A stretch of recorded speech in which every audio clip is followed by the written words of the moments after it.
Hey, what's up everyone, Rage Golden Eagle here, having way too much fun as always. Definitely a lot more than the guy we're gonna be talking about, that's for sure. Cause in case you guys thought paternity fraud wasn't widespread enough, here's a case of it being done with IVF even. Wife swaps her husband's sperm with her lovers during IVF process at Russian clinic, but doesn't tell her spouse until a year after the boy is born. And I gotta say, that's an interesting headline right there, at least the second part. Were they assuming that she'd tell him before she did it or something? Honestly, for me, the only surprise is that she told him at all. As we find out when going through the article, she told him after they broke up, probably just to hurt him. But the scary part is, if she wouldn't have admitted it, he would have been none the wiser. And I just wonder how many other guys are in the same position here. Really makes you think, doesn't it? And I remember, I think it was last year, there was this huge news story about some sperm bank clerk that it turns out was replacing other guys' sperm that women picked out with his own. And there was a massive outrage among women and feminists about that. And rightly so. But I bet they're gonna be silent on this. But luckily for the guy in this case anyway, he was at least able to sue. Because this here is the good part. Yana Anokina, 38, had reportedly told the clinic she wanted the man she loved to be the father, but had let her husband pay for the treatment and kept him in the dark for the child's first year.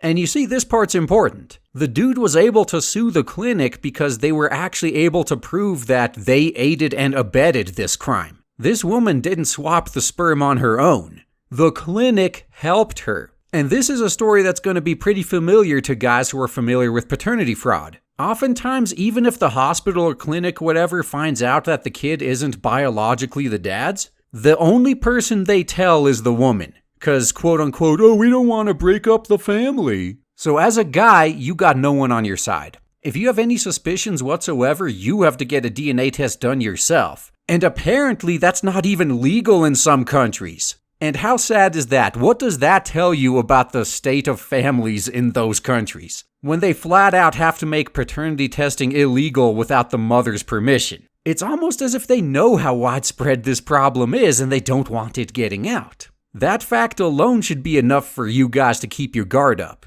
As I just said, they don't have your best interests at heart. Nobody has your back. You have to look out for yourself. And if you're lucky, you're actually going to get a payout. Mr. Anokin successfully sued the Moscow clinic, which allowed the swap, and was awarded 4,600 pounds in compensation for his moral and financial damages. I trusted my wife, he said. I believed her and trusted her 100%. And I'm sorry, I can't help myself. I gotta say it. Famous last words. And honestly, it's quite sad that we gotta be so paranoid in current year. But as I've been saying for a while, and as this story proves, as a guy, the system itself will never help you. In fact, they will help your wife or girlfriend commit fraud against you. So regardless of how many feelings you hurt if you can't do it discreetly, or how many people will call you paranoid, if you have suspicions, you have to do what you have to do because no one else has got your back. I can't say that enough times. Don't end up like this guy. The couple split and are now both in new relationships, the court was told. Mr. Anakin said his wife revealed the truth to him when they broke up. And as I mentioned earlier, she didn't have to. If she hadn't said anything, he could have gone on believing the kid was his all along. And I don't know how the law works in Russia, but I have to believe one of the reasons she told him was not just to hurt him, but possibly because she wasn't going to be getting any child support anyway, right? If you're getting no financial benefit anyway, may as well tell the guy the truth and hurt his ass. Now, if she was going to be getting child support from him, in that case, it doesn't matter what she tells him. Or perhaps it's like here in the US, where guys are routinely forced to pay child support for kids that aren't theirs. Maybe she knew she was going to be getting the child support anyway, so she may as well just rub salt in his eye.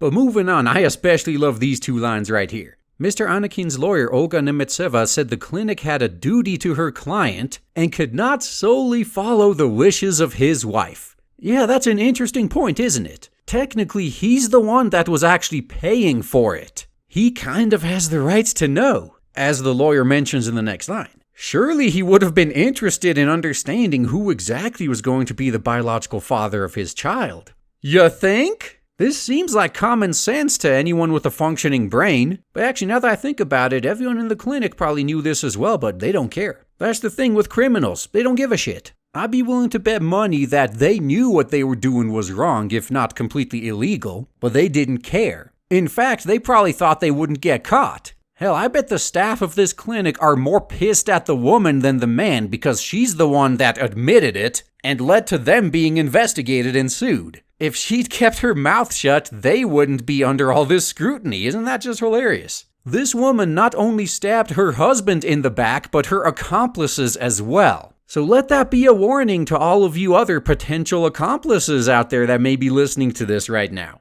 Hell, when it comes to looking for partners in crime, something one of my old bosses said when in reference to some article about online hitman sites comes to mind. He pretty much pointed out, like, hell, if I was ever gonna kill somebody, I'd never hire a hitman. Cause a hitman has absolutely no motivation to protect you. If he gets caught by the cops, he will rat your ass out in a second to get a reduced sentence. Well, then there's also the fact that hitman sites are just like child porn sites, like 99% of them are ran by the government. But that's a different rant for a different day. Point is, before you help somebody commit a crime, you should really think about it and maybe reconsider. Again, this should be common sense, but apparently most of the population doesn't have above room temperature IQ here. Either way, back to the article again. The court did find that the clinic staff assisted the woman. The doctor that actually performed the procedure declined to comment, but she did answer a different question. Asked how a man could be certain he was the real father, she laughed. Only a woman can be sure. This is the doctor, by the way, the accomplice in this crime. And notice how she chose to say that instead of something like, say, I don't know, get a DNA test? Maybe she's implying something. Maybe if they knew the DNA test was for paternity, they'd fudge the results a little bit. But I don't have any actual examples on hand, so I'm not going to be fear-mongering down that topic at the moment. Though if any of you guys do, feel free to post them in the comments section. This is something guys need to know. And to end it off, here's some words from the guy himself. I wanted to make this matter public so there are no more cheated men like me, cheated husbands in the future. It should not happen again. And I appreciate this dude's sentiment, but this problem is never going to go away until one solution is implemented. Paternity fraud needs to be made a felony. Even in this case, it seems the only punishment anyone is getting for this is the clinic had to pay a small civil payout. No mention at all of any sort of criminal charges or anything like that. And that's the problem. If paternity fraud was made a felony as it should have been all along and everyone involved was punished for it accordingly, it wouldn't be nearly as widespread of a problem as it is now. Hell, I got another idea too. How about just make DNA testing of every baby and its parents mandatory? Something tells me it's never gonna happen because a surprisingly high, well, surprisingly to the normies, percentage of the population is gonna learn some inconvenient truths about themselves and their family. Though from a personal standpoint, as it stands right now, I would refuse to sign my name on any sort of legal document saying I'm the father of the kid until I have proof it's actually mine. If I'm going to be held legally responsible for somebody for at least the first 18 years of their life, then unless it's an adoption I went into voluntarily, I'm going to make damn sure before I sign my damn name on it. And any of you guys who actually wants to have kids, I suggest you do the same. Because I don't see this situation changing and getting better anytime soon.